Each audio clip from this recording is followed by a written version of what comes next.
since agentic AI is all the craze right now, I'll be starting a series on how to use CrewAI to build your own AI agents. And this is open source, so it's completely free. You can really customize them, and it's easy to use. It's an awesome thing.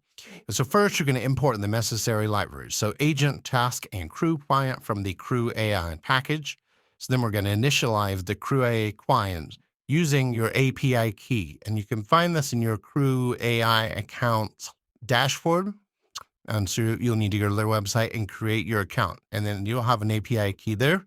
And so now we're going to start by defining our agent by subclassing agent class.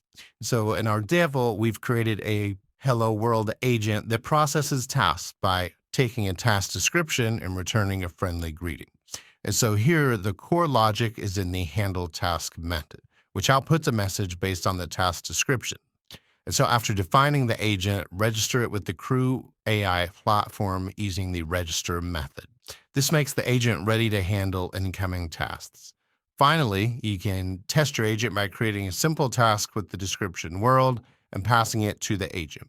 The output hello world will be displayed in your terminal. And so really that's it. You've created a very basic but fully functional AI agent. So in the coming videos, we'll get a little bit more complex and using this more for real world tasks.